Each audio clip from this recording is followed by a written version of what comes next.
Kumarkhali কোকসাই truck মার্কের বিজয় হবে, বিপিনের বিজয় হবে, গণ অধিকারের বিজয় হবে। আমরা কি একত্রিত আছি?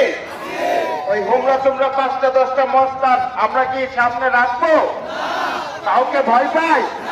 কারণ কালো টাকায় বিক্রি হবো? কোনো কিছুর হিসাব করার টাইম আছে? তোমরা কি আমার ভাই? তোমরা কি আমার ভাই? সবাই বলো, তোমরা কি আমার ভাই?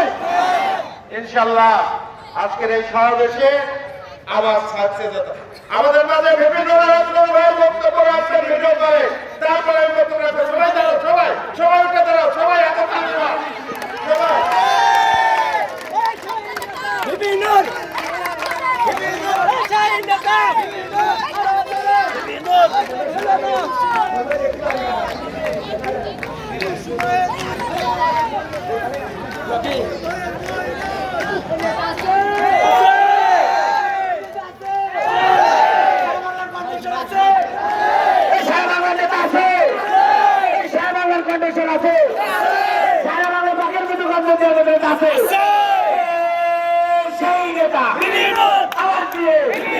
সবাই বলো সারা বাংলা আবার দিয়ে সারা বাংলা প্রধানমন্ত্রী আগামীতে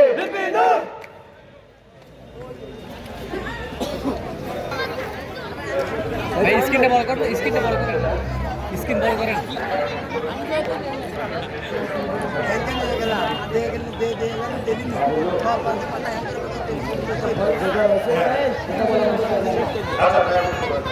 প্রিয় বন্ধুগণ, আপনারা কি একটা জিনিস খেয়াল করেছেন?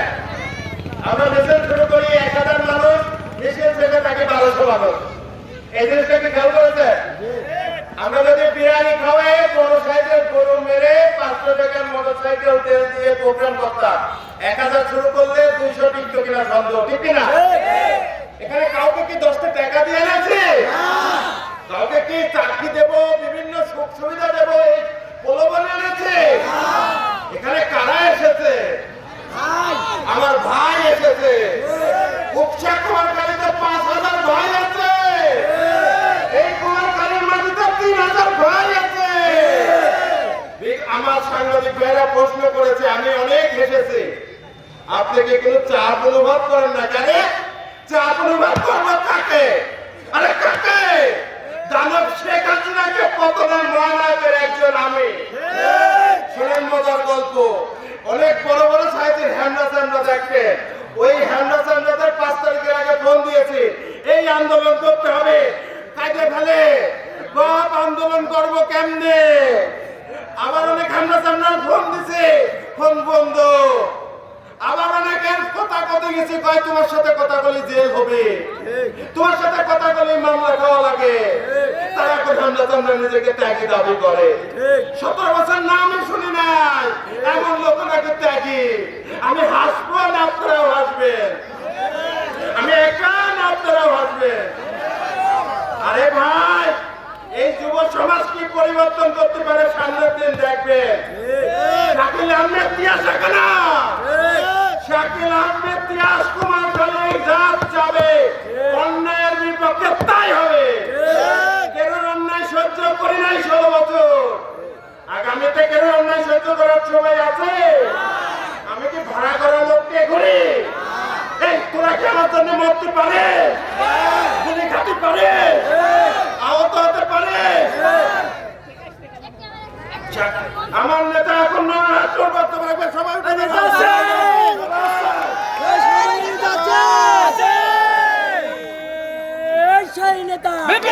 সবাই বলে সবাই বলে কুমারখালী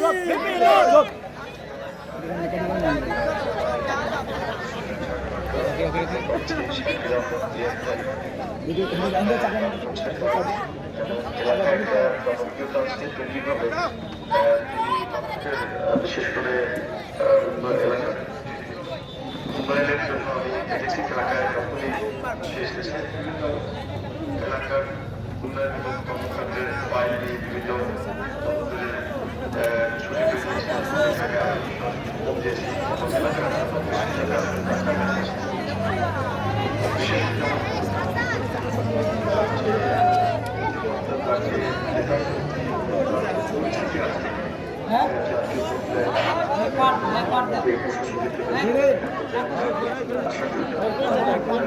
মনে ঢুকান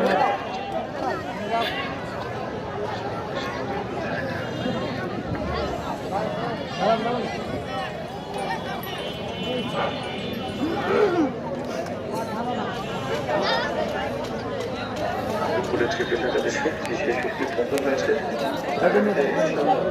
এই তরুণদের নেতৃত্বে নতুন সরকার গঠিত হবে দেশে নতুন একটি রাজনৈতিক ধারা প্রতিষ্ঠিত হবে যেখানে হানাহানি বাড়াবাড়ি হিংসা দেশের রাজনৈতিক পরিবর্তে একটা সম্প্রীতির সহনশীলতা রাজনীতি হবে রাজনীতি কিংবা ক্ষমতা ভোগের জন্য নয় রাজনীতি হবে জনগণের সেবা করার জন্য রাজনীতি হবে জনগণের কল্যাণের জন্য জনপ্রতিনিধিরাও যে জনগণের কাছে দায়বদ্ধ থাকবেন জনগণের কাছে জবাবদিহিতা করবেন সেই ধরনের একটা রাজনৈতিক ব্যবস্থা আমরা চাই এই লক্ষ্মী গণঅধিকার পরিষদ জনতার অধিকার আমাদের অঙ্গীকার যেসবে জনতার এই স্লোগানকে ধারণ করে তারুণ্যের নতুন ধারা রাজনীতি বিনির্মাণে সারা দেশে ছুটে বেড়াচ্ছে এবং গণঅধিকার পরিষদের ইতিমধ্যেই প্রায় 200 আসনে প্রার্থী দেওয়া হয়েছে আপনারা আরো একটি বিষয় জানেন যে এইবারের নির্বাচনে একজনে বা দলের মানুষের এমপি হোক বা না হোক তার ভোট কিন্তু গুরুত্বপূর্ণ কারণ হচ্ছে যে এই ভোটের মধ্য দিয়ে আপনার এমপি হওয়ার পাশাপাশি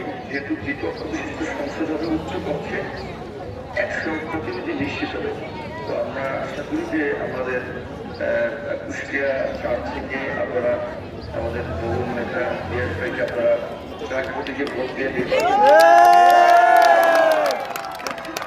তরুণদের মাধ্যমে আগামীতে ভালো কিছু মানুষকে সংসদের উচ্চকক্ষ এবং নিম্নকক্ষে যাওয়ার সুযোগ করে দেবে একটি কথা এটা আপনারা সকলেই জানেন বিভিন্ন এলাকার কিছু জাতীয় নেতৃবৃন্দ কিংবা আমলাপক্ষে যারা গুরুত্বপূর্ণ জায়গায় থাকে তাদের মাধ্যমে ওই এলাকার উন্নয়নমূলক কর্মকাণ্ড হয় আমরা দেখি যে কোনো এলাকায় সচিব থাকলে তার এলাকায় কাজের অগ্রাধিকার পায় একজন এমপি যে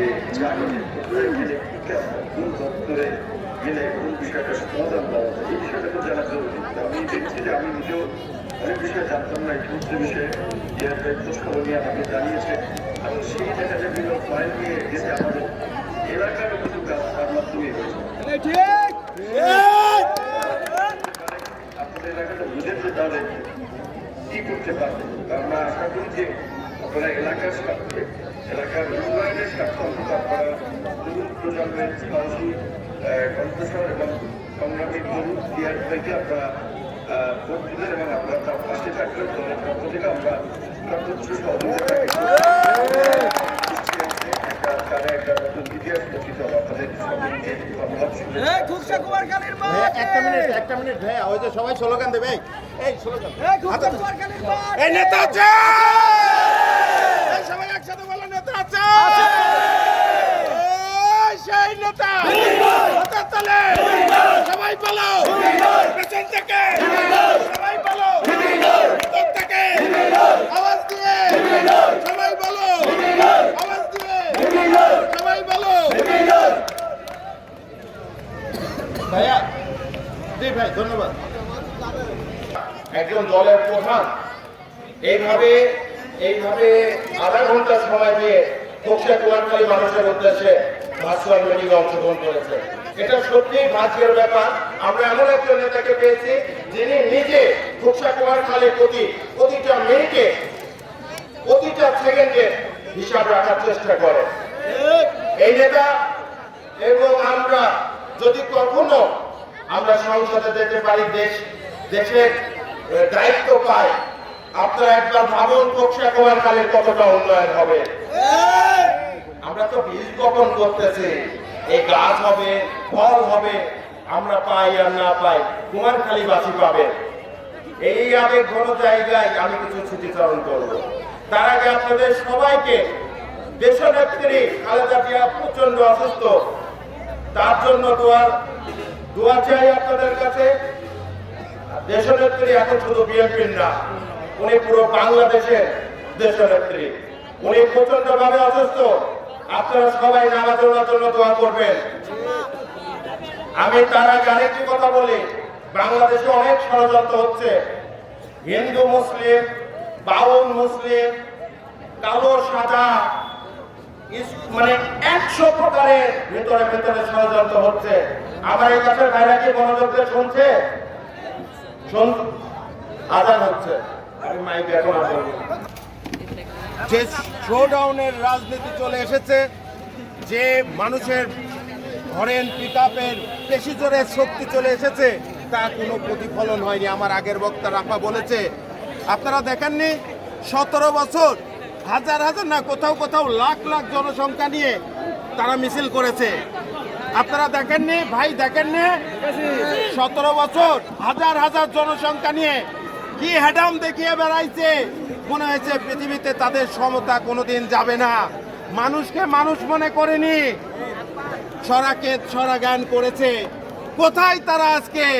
কুমারখালী বলে আমি ওই কুষ্টিয়া যা কয়লিক, ফুকসায় বলে জয়, পাংশা যা বলে বাংলা। এইগুলো তো ক্ষমতা দেখানোর কিছু নাই। 5 তারিখের পর কুমারখালী খুকসাতে অনেক নতুন নেতার জন্ম হয়েছে। অনেকে 17 বছর আমরা চোখে দেখি নাই, তারা এখন কয় ত্যাগী। ত্যাগের বিশ্লেষণ, ত্যাগী যদি মানুষ হতো ওই ওনাদের কথায় ত্যাগী লজ্জা পেত। 17 বছর অনেক ঘাটামালা নেতাকে আমি ফোন দিয়েছি, চাচা আন্দোলন করতে হবে, আন্দোলনে যায়নি। অনেকে ফোন বন্ধ করে রেখেছে, অনেকে আবার বুঝাইছে, বোঝো না পরিবেশ কি। তো এত কিছুর মধ্যে আমি আমার 11 বার জেল কাস্টডি, আমাকে না পেয়ে আমার বাবা এখানে আছেন, ওনাকে 2 বার জেলে নিয়েছেন। আমি আমার 10 বিঘা জমি আমি বিক্রয় করেছি, 2 টাকা দুর্নীতি করিনি। আমার ব্যবসা প্রতিষ্ঠান ধ্বংস করে করোনার মধ্যে মানুষের পাশে দাঁড়িয়েছি। আমার জায়গা থেকে আমার সর্বোচ্চটুকু দিয়েছি। গায়ে 2টা জায়গায় বড় বড় বুলেটের চিহ্ন নিয়ে ঘুরে বেড়াই। 5 তারিখে বাড্ডার দায়িত্বে ছিলাম, জীবন সংকীর্ণ। আমাকে 2 মাসের গুলি খাওয়ার পর 2 মাসের বেডলেস দেয়। আমার নেতা যখন টিভিতে বলে 90% হয়ে গেছে, 10% ধাক্কা দেন, তখন কিন্তু আমি এই গুলি খাওয়া অবস্থায় মাঠ থেকে ফেরত এসেছি। বুঝছো পাবেল? ওখানে দাঁড়িয়ে কথা শুনতে হবে, মনোযোগ দিতে হবে। এটা অনেক কষ্টের কথা। 11 মাস পালায়েছিলাম একটা অন্ধকারের মধ্যে। সেখানে থাকে, আমার রুম থেকে বাড়ানো নিষেধ, করস ফায়ার দেবে। সেখান থেকে বাড়ি আমি এই কুমারখালী বারবার এসেছি, প্রোগ্রাম করেছি। আমাকে ধরেছে, নির্যাতন করেছে, রিমান্ডে নিয়েছে, জেল খাটিয়েছে, আবার বেরিয়েছি, হাসপাতাল গিয়েছি, সুস্থ হয়েছি, এই রাজপথে আবার ফিরে এসেছি। কুমারখালীর প্রতিটি আন্দোলন যদি হয় কাব্য, সেই কাব্যের মহানায়ক আমি। নিজের কথা বলতে হয় না। আমি আজকে বলতেছি, অনেক ত্যাগী দেখি, অনেক ভাসমান দেখি, অনেক সিজনাল নেতা দেখি, অনেক অর্থকরী দেখি। আমার কিছু নেই। আমার কি আছে? আমার অস্ত্র নেই, টাকা নেই, সন্ত্রাস নেই, কিন্তু আমার কি আছে? আমার কি আছে? আমার কি আছে? আমার ভাইয়েরা আছে। এই ভাইদের নিয়ে জীবনের শেষ দিন পর্যন্ত আমি লড়াই করে যেতে চাই। তোমরা কি আমার পাশে চাও? আমার পাশে থাকবে? হাত তুলে দেখাও, আপদ বিপদে পাশে থাকবে?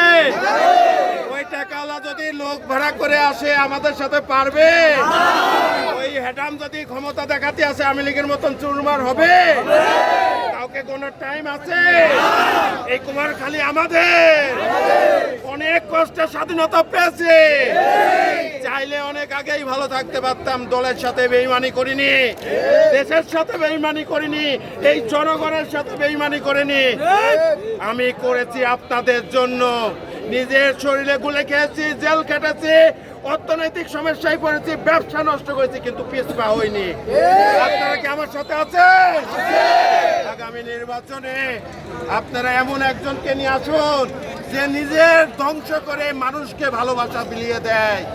যে সরকারি জিনিস নিয়ে এসে 10 টাকা নিজের পকেটে রাখবে না। আমি কথা দিচ্ছি, আমি নির্বাচিত হলে 10টা পয়সা দুর্নীতি করব না। আমি নির্বাচন হলে কোনো হ্যাডামের রাজনীতি, শোডাউনের রাজনীতি থাকবে না। সবাইকে ধন্যবাদ জানাই। অনেক কষ্ট করে, অনেক সময় ধরে আমাদের এখানে এসেছেন। সবাইকে ধন্যবাদ জানিয়ে আপনাদেরকে আমার মনের গভীর থেকে ভালোবাসা জানিয়ে আজকের এই সমাবেশ এখানে সমাপ্ত করছি। ধন্যবাদ আমার ভাইদেরকে। আসসালামু আলাইকুম। ওয়ালাইকুম আসসালাম।